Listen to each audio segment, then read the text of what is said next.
夏天终于来了，今天在家酿的水果酒。之前每年酿的少，到最后都不舍得喝。今年为了避免这个情况，我一气买了240斤水果。酿酒这活可比我最近干这些玩意省事多了。主要我们年年酿啊，那完全可以说是手拿把掐，信手拈来呀。我们甚至早上还订了一只烤全羊。那老板问我几点送，我当时斩钉截铁的告诉他，我说你5、6点钟不堵车给我送来就行。但是人生无常啊，我从6点之后一直在跟他重复一句话：哥们你别着急啊，过1小时咱俩再联系。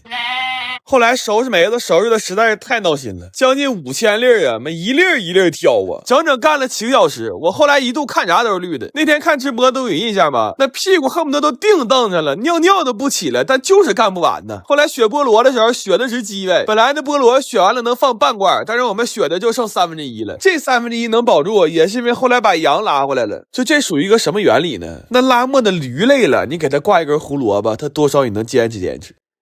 后来我们把剩的草莓和青莓都堆菠萝那罐了，好不好喝咱们就3个月之后见吧。我也从来没把仨水果酿到过一个酒罐里，但该说不说的，这颜色是真好看。这几罐子看着太有夏天的感觉了。为了迎接这个夏天，我还在德物买了一双匡威。入夏买一双帆布鞋是我初中开始就惦记的事儿。正好最近德物搞活动，这个复古系列最便宜的是200多，而且全系列几十种颜色，每一款颜色都特别正。链接放评论区了，上德物搜狗送还有专属的粉丝福利。后来给这盖盖上，这大工程可算是干完了。就这3泡酒啊，以我的酒量来说，我估计能喝到我出殡那天。等吃上烤全羊的时候，其实都早上4点多了，但是我们实在不愿意接受这个事实，就把桌子搬到了一个没有窗户的屋里，一个个目光呆滞啊，那烤全羊都吃不出啥味儿了。从昨天早上8点开始搬东西，一直干到今天早上4点，心都突突了。以前每年酿梅子酒啊，感觉都是收获了夏天的第一份快乐，但那只是以前。我最近发现红糖居然是甘蔗做的，我寻思这要在家也能做，那每个月就不怕肚子疼了。正好这几个老嫂子快到日子了，我今天买了200斤甘蔗。第一件事还是先上秤，但他竟然少给了我25斤。这张纸记录了善与恶呀！你就说这种卖家，他怎么让我在这迷人的互联网里继续投入真感情？然后给甘蔗搓个大枣，就准备给他蜕皮了。可能是最近总跟热带水果打交道的事儿，我们从来没干过这活，但是削皮却异常的熟练。削完这层皮，里边其实还有一层皮是单用榨汁的，但这层用刀就不好削了，就只能用胖了。削了皮的甘蔗，先用锯给它拉断，然后用插菜板给它插成细蓉，这样等会儿好取汁儿。但是速度实在是太慢了，我们4个加起来1个小时就能插出40-50根。我一看这不行啊，这不又奔天亮去了吗？必须得用点科技手段了。然后我就点了个外卖，我又买了5个叉子，我看粗一点的能不能快点。插到后半夜2点多的时候，我们已经快缺氧了，想吃点凉快的，就做了一锅炒酸奶，先精神精神。今天用的是 AMX 丹东草莓酸奶，这用的都是正宗丹东草莓，味儿特别浓，而且还是0蔗糖，酸酸甜甜的，好喝还没负担。这一碗呢撒点坚果，哎，我吃太爽了。然后那天看直播的有印象吧？3点10分的时候，我们准时撂蹶子了，剩那几根说啥也不干了，胳膊都麻了。我连夜把那个良心卖家的差评都改成好评了，而且这盆里的东西我现在有点不能直视，这一捧拿起来，像不像把肉松和椰蓉放一起了？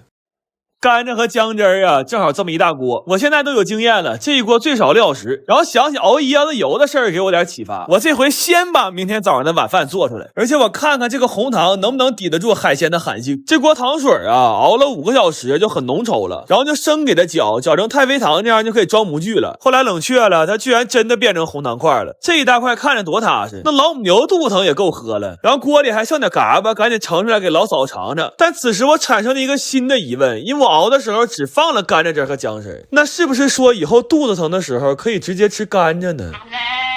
我前2天买了几个可可果，寻思要到520了，在家做点巧克力。这可可豆发酵可太费事了，不能冷着，不能热着，完了时常还得给它通风。我一天得给它换2次热水袋和热贴。我心说这哪是发酵可可豆啊，这不他妈伺候月子呢吗？这点东西一共发酵了18天，完一打开那味儿，差点没给我爷俩送走了。我当时都想给这点玩意儿扔了，但转念一想，毕竟干了18天了。咱说心里话，就我们这强度，驴的一生能有几个18天的？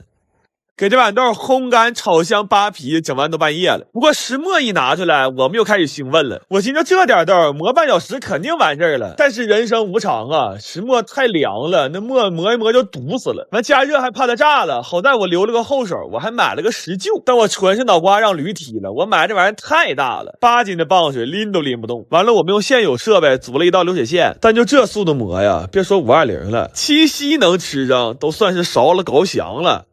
后来我们开了个闭门会，史称513会议。在会上，我们认定井里走的河里走不了，就赶紧给那石磨加热了。你说我也纳闷，怎么这家做个巧克力还跟生死挂钩了呢？不过石磨加热之后再磨就很顺滑了，但怕磨凉，屋里一直保持35度以上，我就先出来透透气儿，正好把福利发了。联合拼多多给粉丝做点福利，都是全新正品的苹果13，链接我放评论区了，每个人都有机会能抢到，你们赶紧冲啊！后来那点可可豆一共就磨出来这一碗巧克力酱，这还说天亮之前能完事儿呢，等磨完了，楼下做核酸都来了。